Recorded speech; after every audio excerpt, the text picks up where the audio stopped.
Jadi sufi ini kalau kita cari di Quran tidak ada. Itu istilah yang datang kemudian.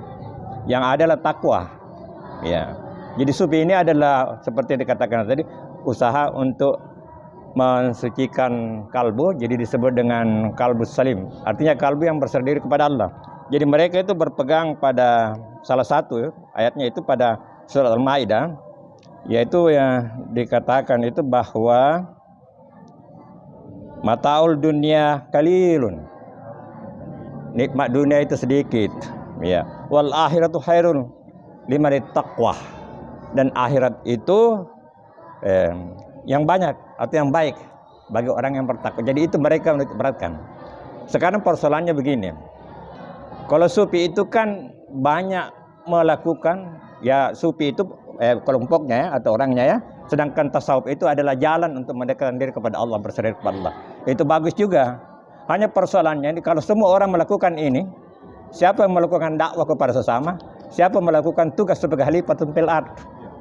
Karena kegiatan sufi itu banyak kepada dirinya sendiri, mensucikan dirinya.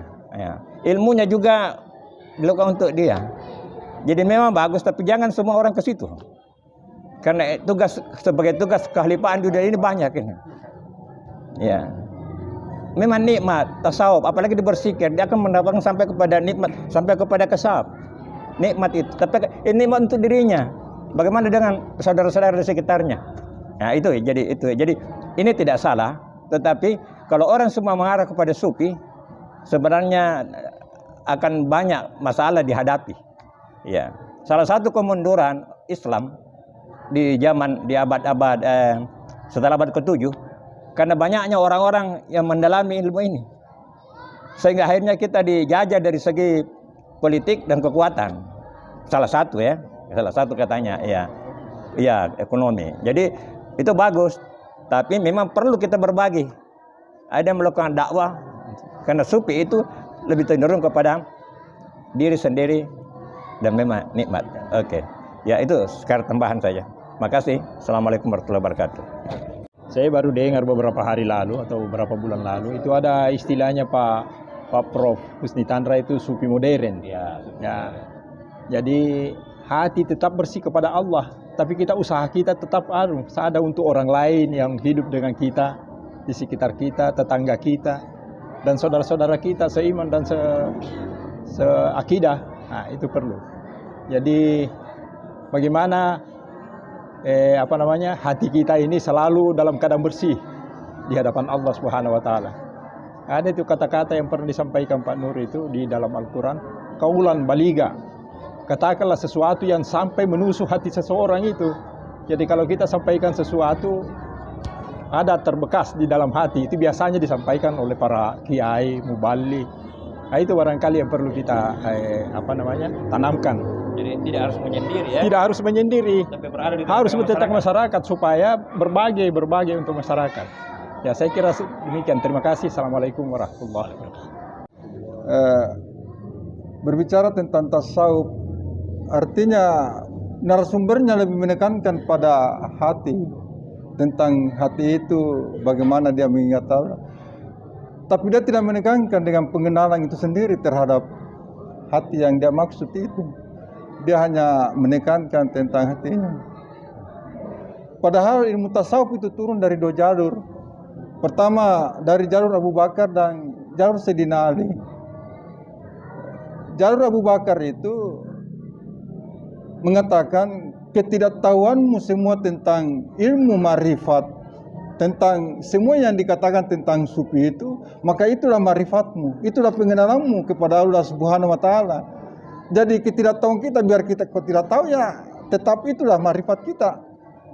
Nah, itu jalur Abu Bakar As-Siddiq. Abu Bakar Sayyidina Ali, Aratu Rabbi birabi, Allah yang perkenalkan dirinya kepadamu sehingga engkau mengenal Allah itu sendiri. Jadi walaupun kita zikir berapa kali, 1000 kali, kalau Allah tidak memperkenalkan, tidak juga.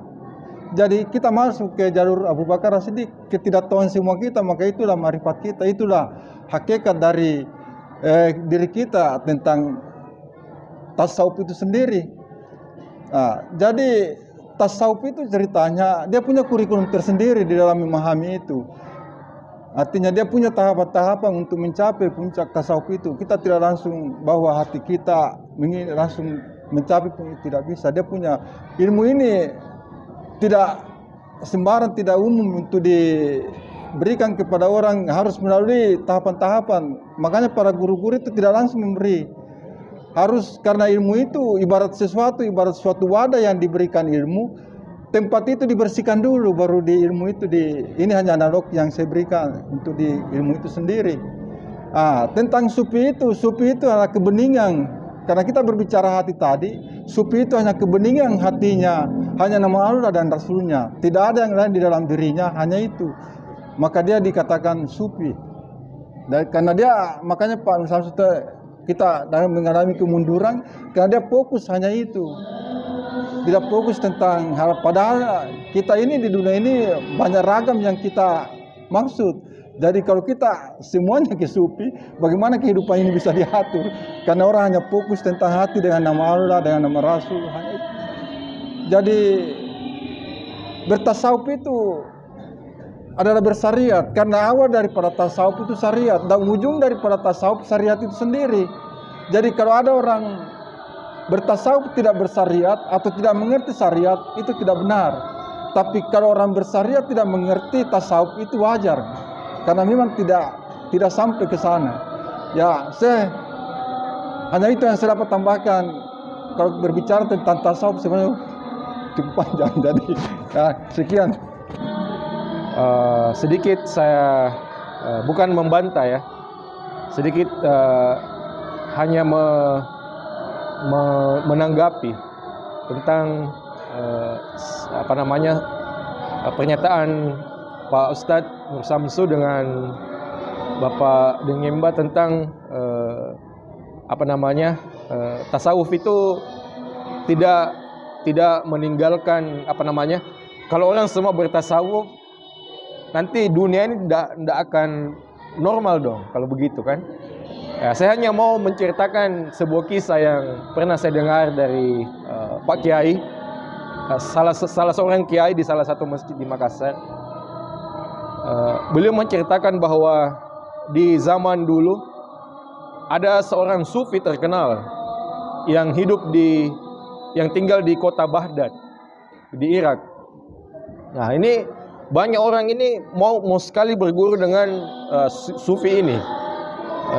Banyak sekali orang yang berguru, sehingga banyak orang dari daerah lain itu datang ke Baghdad, ke Irak untuk berguru kepada beliau. Satu ketika ada salah seorang pemuda dari luar Baghdad mau datang berguru kepada sufi ini. Kemudian si pemuda ini menyiapkan bekal, kemudian datanglah ke Baghdad, ke Irak, ke rumahnya sufi ini. Kemudian pemuda ini kaget ketika sampai di rumah sufi ini. Ternyata rumahnya itu mewah sekali. Ternyata rumahnya itu besar sekali dan mewah sekali, mungkin rumah paling mewah di Baghdad. Sehingga dia timbul rasa kecewa. Loh, kenapa sufi seperti ini hidupnya? Saya kira sufi itu, menurut dia sufi itu harus sederhana, harus zuhud. Sehingga dia kecewa, sehingga dia tidak jadi masuk. Sehingga dia rencana mau pulang, dia kecewa, dia mau pulang. Pas pulang kebetulan waktu sholat. Pas pulang kebetulan di dekat situ ada masjid, dia singgah istirahat di situ. Kemudian dia masuk di situ, kemudian dia letakkan bekalnya, kemudian dia sholat sunat 2 rakaat. Setelah sholat sunat 2 rakaat itu, kemudian dia duduk di situ. Kemudian ada seorang bapak di sampingnya yang sedang duduk juga bertanya kepada pemuda ini. Ditanya, bilang, wahai anak muda, siapa anda? Oh, nama saya ini. Saya datang ke sini mau berguru kepada sufi ini. Tapi tadi saya ke rumahnya, ternyata rumahnya mewah sekali. Saya jadi kecewa. Kemudian sufi ini mengatakan bahwasanya sayalah sufi yang kau maksud itu. Tapi ketika saya sholat, saya tidak pernah sama sekali ingat 1 rupiah pun daripada harta saya. Ketika saya sholat, tidak ada ingatan saya kepada harta saya. Sementara tadi kamu sholat, saya perhatikan, yang kau perhatikan hanya bekalmu saja. Jangan sampai bekalmu itu diganggu kucing atau di ini. Sementara kau sholat, kau masih pikirkan dunia. Sementara hartamu cuma sedikit. Harta saya banyak sekali. Selama saya sholat, satupun harta saya tidak pernah saya pikirkan sama sekali ketika saya sholat. Jadi kisah ini menunjukkan bahwa sufi itu bukan kita lihat daripada dia compang-camping, mungkin dia lusuh, dia apa. Tapi betul-betul memang dari hati. Bisa jadi ada orang yang membangun jembatan, membuat perubahan politik misalnya, tapi hatinya tetap ingat kepada Allah. Dan mereka lah sebenarnya itu sufi. Seperti tadi jalur Abu Bakar, Pak ya. Jalur Abu Bakar, bahwasanya ada orang yang tidak mengetahui sufi tapi sebenarnya dia sufi. Ada orang yang kemudian tidak mengetahui sufi tapi dia bukan sufi. Nah, ini bagus itu kalau memang demikian seperti kisah itu. Itulah yang disebut Pak Nasir itu sufi modern. Artinya dia tetap beraktivitas tapi ingatannya zikrullah selalu. Tetapi kita sadari potensi untuk potensi gangguan itu, harta banyak dibanding harta sedikit lebih besar pengaruhnya harta banyak. Jadi memang boleh terjadi itu, tapi itu akan langkah karena sejarahnya sufi memang hidup sederhana. Itu awal mulanya timbulnya itu golongan sufi, memang mereka hidup sederhana itu, dan mereka lebih memperhatikan kepentingan akhirat, sehingga masalah-masalah amalan-amalannya ya dunianya itu yang sedikit. Dan kita harus ketahui bahwa mereka itu menitik beratkan zikirnya itu pada zikir bil lisan dan zikir bil sir. Jadi zikir dengan lisan, kontak dengan Allah.